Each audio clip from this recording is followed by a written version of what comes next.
Hello. Hello. Raju சாருங்களா? ஆமா. Sir ஃப்ரீயா இருக்கீங்களா? சொல்லுங்க என்ன?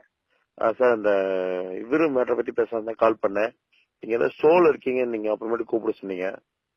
ஆ. சார் இப்ப எங்க இருக்கீங்க? ஈரோடு. ஈரோடா சார்? சார் நீங்க ஹெச் ராஜாவா இல்ல வேற யாராங்களா? ஹெச் ராஜா. தேசிய செயலாளர் பாஜக தானே? ஆமாங்க. என்ன நீங்க என் நம்பருக்கு தானே போன் பண்ணிருக்கீங்க, அப்புறம் என்ன செய்யுது? இல்ல கன்ஃபார்ம் பண்ணிக்கலாம் தான் சார் கால் பண்ணேன். சரி சார் ஓகே, ஒன்றும் இல்லை, ஃப்ரீயா இருக்கீங்களா? சொல்லுங்க. சார் நான் வந்து ஒரு தமிழ் ஆர்வலர் சார்.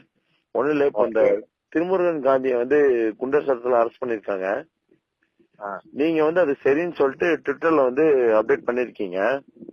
ஆமா, சரிதான். உங்களை பொறுத்த வரைக்கும் எது சார் அது சரின்னு நீங்க சொல்றீங்க? அவருக்கு எதிராக 17 வழக்குகள் இருக்கு. அந்த வழக்குகள் ஏதாவது ஒன்னாவது நியாயப்பட்டதா இருக்குங்களா? கொஞ்சம் இருங்க சார். முதல்ல பாராளுமன்றம் பன்றி தொழுவம்னு சொல்றது ஆயுத பழியே சரியான வழிங்கிறது ஜனநாயக ரீதியில அக்செப்டபிள் இல்ல. சரிங்க. இது வன்முறை வழக்கு செயல். அதனால அந்த அமைப்புமே தடை செய்யப்பட வேண்டும்ங்கிறது என் கருத்து. சார் அவர் அமைப்புன்னு ஒண்ணுமே ஆரம்பிக்கலீங்களா? ஒரு மே 17 வந்து பாத்தீங்கன்னா என்ன? சரி ஓகே சார். அப்ப நான் இன்னொன்னு கேக்குறேங்க. பாபர் மசூதி இடிப்பு வழக்குல வந்து அத்வானி வந்து குற்றவாளின்னு சொல்றாங்க, அது உண்மையா இல்லைங்களா? குற்றவாளி இல்ல சார். என் கோவில் பழசா போச்சு, நான் இடிச்சு புதுசா கட்டுறேன் சார். உங்க கோயில் அத்வானி வந்து முஸ்லீம்களா? இதுக்கு என் கோவிலுங்க. முஸ்லிமுக்கு எப்படி சொந்தம் அது? பாபர் அந்நியன், ஆக்கிரமிப்பாளன், பகைவன், படையெடுப்பாளன். சரிங்க. அப்ப ராஜராஜ சோழன் அவன் ஹிந்து கோவில் இடிச்சது ஏத்துக்கிறவன் அடிமை புத்தி உள்ளவன். சரிங்க. நீங்க சொல்றது வந்து 100% நான் ஒத்துக்கிறேங்க. சரிங்களா?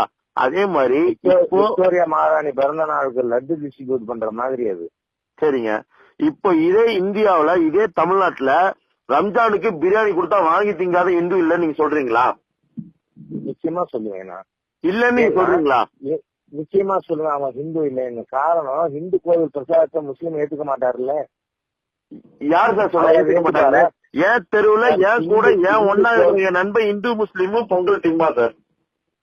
சார் நான் சொல்றேன், விபூதி வச்சிருப்பானா இவன் குல்லா போட்டுக்கிறான், குங்குமம் வச்சுப்பானா முஸ்லீம், இவன் ஹிந்து குல்லா போட்டுக்கிறான். அசிங்கம் இல்ல, அருவருப்பு இல்ல சார். அப்ப வந்து இந்தியாவில வந்து இந்து மட்டும்தான் இருக்கும்னு நீங்க சொல்றீங்க, கரெக்டுங்களா? இல்ல யாரும் இப்ப பார்சி இருக்காங்க, அவங்களுக்கு ஏதாவது பிரச்சனை வருதா என்ன? அந்த மாதிரியே இருக்கணும். ஹிந்துவை வந்து மாத்த நினைக்கப்படாது, ஹிந்துவை அடக்க நினைக்கப்படாது. அப்படி நினைக்கிறது வந்து கிறிஸ்டியன் தானே சார்? கிறிஸ்டியன் நினைக்கிறான், இந்து முஸ்லீம் நினைக்கிறான். முஸ்லீம் நினைக்க கிடையாது சார். எனக்கு தெரிஞ்சு ஒரு முஸ்லீம் கூட வந்து கன்வர்ஷனுக்கு கிடையாதுங்க. மதம் மாத்திரம் எல்லாரும் ஹிந்து விரோதி. மதம் மாற்றம் அவன் வந்து கைவிடுறேன்னு சொல்ல சொல்லுங்க. அனாவசியமா பேசி பிரயோஜனம் இல்ல. ஓகே, ஒரு நிமிஷம் இருங்க. அப்ப RSS இருக்கிறவங்க எல்லாருமே வந்து மத மாற்றத்துக்கு போராட்டம் கிடையாதுங்களா? எதுக்கு? RSSல இருக்கிற ஒவ்வொருத்தரும் அது தாய் மதம் திரும்புவது, அது மத மாற்றம் இல்ல. மதம்னு வந்தாலே அது பொதுங்க. அது என்ன தாய் மதம் நாய் மதம் என்னங்க அர்த்தம்? இங்க பாருங்க, உங்களுக்கு நான் இதான் சொல்றேன், ஹிந்து விரோதிகள் எல்லாம் இண்டிசன்ட் ஃபெலோஸ். ஒரு நிமிஷம், நான் வந்து பக்கா ஹிந்துங்க. நான் முதலியாருங்க, நான் பக்கா ஹிந்து. இந்த மாதிரி ஹிந்துவா இருந்தா பேச மாட்டான். ஓகே, நான் வந்து ஒரு நிமிஷம் இருங்க. உங்களால பதில் சொல்ல முடியல, நீங்க சொல்லுங்க. உங்களை மாதிரியா வேலையற்ற வெட்டி பயிரல நானு, புரியுறதா? ஓ, நீங்க தேசிய செயலாளர் வேலை நிறைய இருக்குங்களா உங்களுக்கு? வேலை நிறைய இருக்கு. You are useless person. அதனாலதான் உட்காந்து இந்த மாதிரியா உங்களுக்கு ஓப்பனா ஒண்ணு சொல்றேங்க.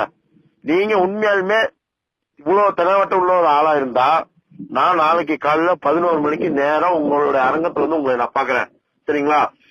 வரக்கூடிய எலெக்ஷன்ல MP எலெக்ஷனோட MLA எலெக்ஷனோட சரி, நீங்களும் நானும் ஒரே தொகுதியில போட்டிடலாம். சரியான மீச வச்ச ஆம்பளை இருந்தா நீங்க ஜெயிச்சு காட்டுங்க பாக்கலாம். சரிங்களா? வெற்றித்தனமா பேசாத ரசமா கேக்குறதுக்கு பதில் சொல்றா. சினிமா மற்றும் அரசியல் செய்திகளை உடனுக்குடன் தெரிந்து கொள்ள subscribe to today cinema. Today cinema நேயர்களுக்கு நன்றி, வணக்கம். Please subscribe to today cinema.